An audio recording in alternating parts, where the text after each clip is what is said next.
The scene opens in a classroom.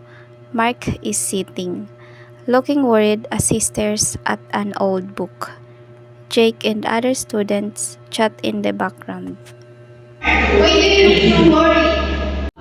I want to study hard, but my parents can afford new school material.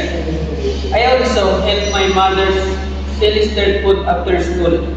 I don't think I can keep up. Maybe school is not for everyone.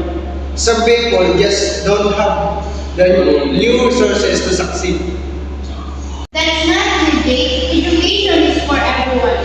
Mark, hard work, and determination matter more than wealth. We have scholarships and school programs that can help you. Scene number 2, the support system. Mark receives a scholarship and extra tutoring from the teacher. He studies late at night, determined to prove himself. Wow, Mark! You are really smart. I misjudged you. Now I realize that the effort and opportunity more than just money. Everyone deserves a chance to succeed. School give me that chance.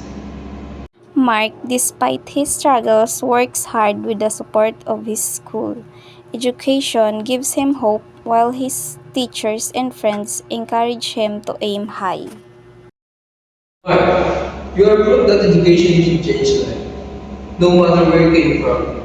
There you can break barriers and create a brighter future. Thank you, sir. Because of this school and the support I received, I am now pursuing my dream of becoming a teacher to help students like me.